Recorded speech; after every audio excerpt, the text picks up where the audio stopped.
आप कैसे पिता हो? आपको आपके बेटी की कोई फिक्र है या नहीं? अब क्या हुआ? जैसे आपको कुछ पता ही नहीं है। नहीं, सच में मुझे कुछ पता नहीं। तुम किस बारे में बात कर रही हो? ओफो, मैं शालिनी की शादी के बारे में बात कर रही हूँ। तुमने तो हद कर दी। अरे तुमने ही तो मुझे कहा था कि शालिनी की शादी के बारे में तुम कुछ भी बात मत करना, और ये भी कहा था कि अब से शालिनी की शादी के बारे में फिक्र करना छोड़ दो। हाँ बाबा, मुझे सब याद है, लेकिन अब बात कुछ और है।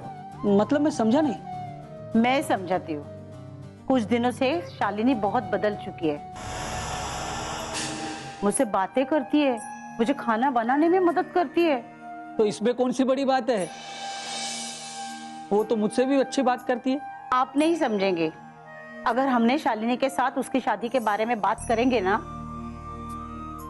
तो वो ना नहीं कहेगी। अरे ये तो बहुत अच्छी बात है। अब देखो मौका और मार दो चौका। आप मेरा मजाक कर रहे हैं? नहीं नहीं, मैं सच में मजाक नहीं कर रहा हूँ। तो आप उससे बात क्यों नहीं करते? कैसी माँ हो तुम? जो काम तुम्हें करना चाहिए वो मुझे करने को कह रही हो। आप मुझे ना माँ का काम मत समझाइए। अरे मेरे कहने का मतलब ये है कि बेटी ज्यादातर माँ के करीब होती है। माँ बेटी के करीब होती है, लेकिन बेटियां हमेशा अपने पिताजी की ही बातें सुनती है। देखो, तुम जानती हो कि मुझे ना सुनने की आदत नहीं है। मैंने अगर शालिनी से उसकी शादी के बारे में बात की और उसने मना कर दिया तो तुम समझ सकते हो। कोई अगर ना कहता है तो आपको इतना गुस्सा क्यों आता है? वो मुझे नहीं पता, लेकिन इसीलिए मैं कह रहा हूं शादी के बाद शालिनी से तुम्हें ही करनी चाहिए।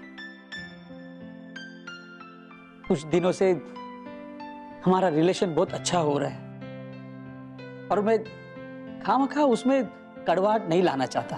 ठीक है, मैं ही उससे बात करती हूँ। अच्छा, आपके लिए नाश्ते में कुछ लाऊं?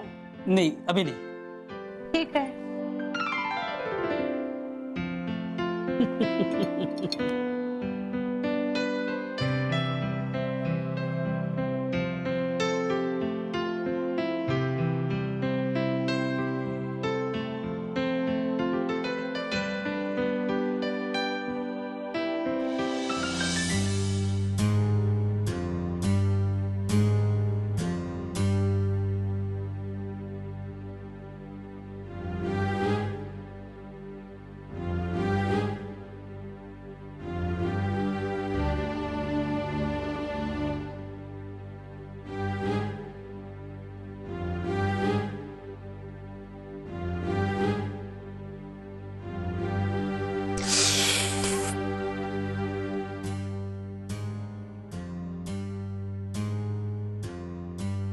हेलो,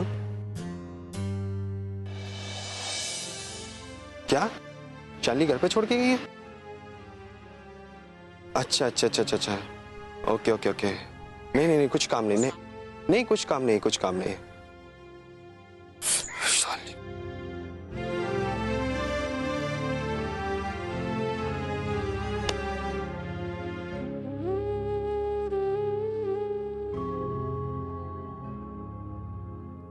सॉरी विवेक।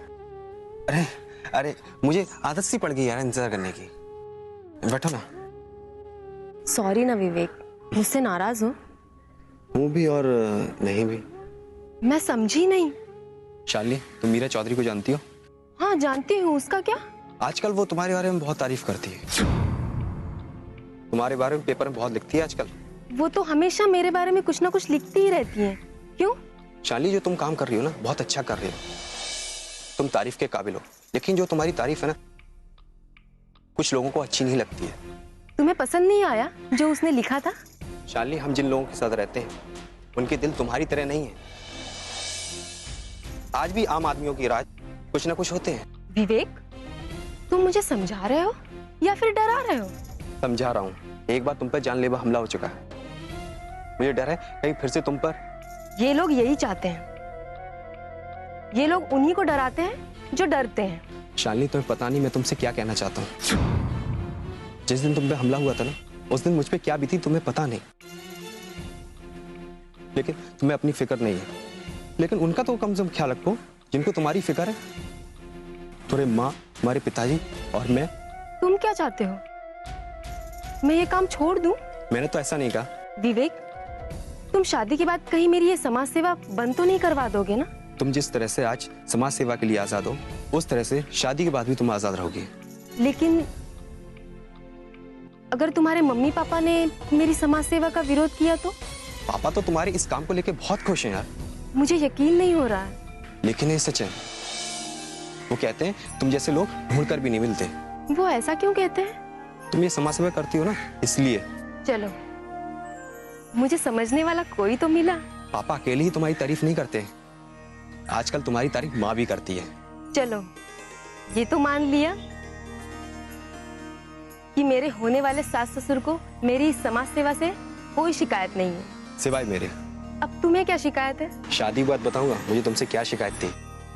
विवेक, तुमने मेरी शर्त मंजूर की है। हाँ? तुम्हें शिकायत करने का कोई हक नहीं है। पता है मुझे।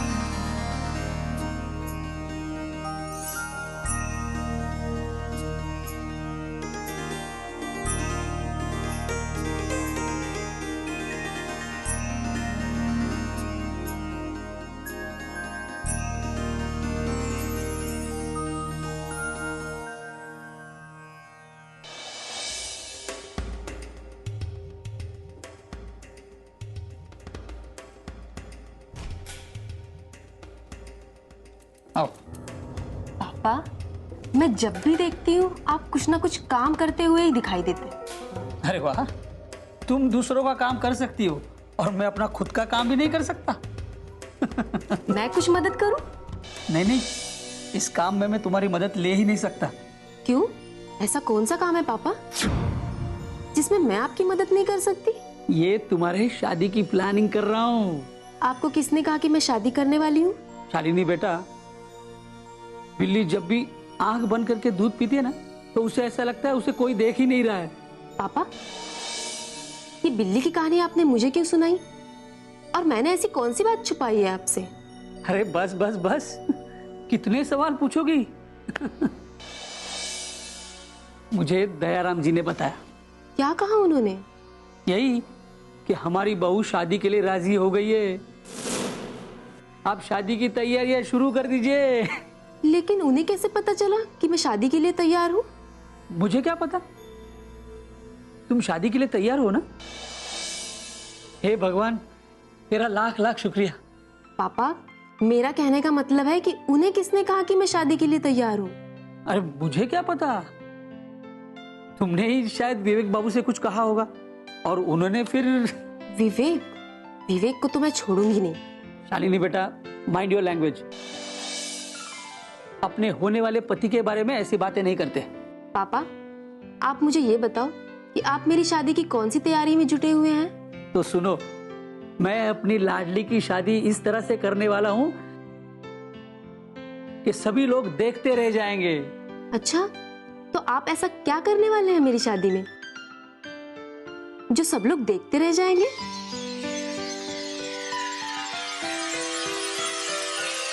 मैं अपनी लाडली की शादी इस धूमधाम से करूंगा कि सबकी आंखें चकाचौंध हो जाएंगी,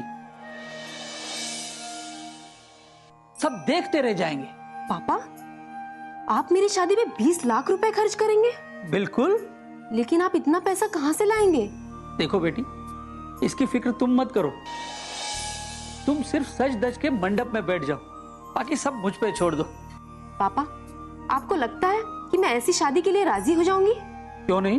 20 लाख में 20 गरीब घर की लड़कियों की शादी हो सकती है पापा। देखो बेटा, तुम्हारी और हमारी सोच में बहुत फर्क है। मैं जानता हूं तुम्हें ये सब पसंद नहीं है, लेकिन बेटी की शादी के लिए माँ बाप के भी कुछ अरमान होते हैं। पापा, मुझे ऐसा लगता है कि मैं हमेशा जो करती हूँ सही करती हूँ, इसीलिए मैं किसी की बात नहीं सुनती, भले ही मेरे बारे में लोग कुछ भी कहें। ठीक है, फिर ऐसा करते हैं, एक बीच का रास्ता निकाल लेते हैं। मैं कोशिश करूंगा कि तुम जैसा चाहोगे वैसा ही होगा, ठीक है? पापा, मैं शादी करूंगी तो कोर्ट मैरिज करूंगी, वरना नहीं करूंगी। लेकिन बेटी, ये मेरा आखिरी फैसला है। शालिनी,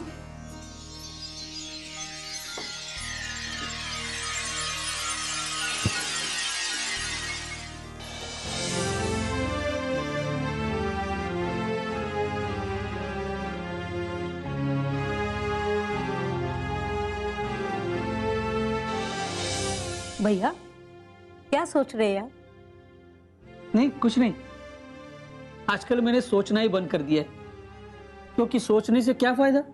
मुझे मालूम है शालिनी कोर्ट मैरिज कर रही है, इसलिए आप नाराज है ना उससे? और नहीं तो क्या। कभी कभी ऐसा लगता है ये लड़की शादी करके हम पे एहसान कर रही है, हर बात उसकी माननी पड़ रही है। भैया शालिनी जो कर रही है ना वो ही सही है। क्या बताऊं तुम्हें, दिल ही दिल में हम जानते हैं कि शालिनी जो कर रही है सही कर रही है, लेकिन यहां हमारी मर्जी थोड़ी चलती है।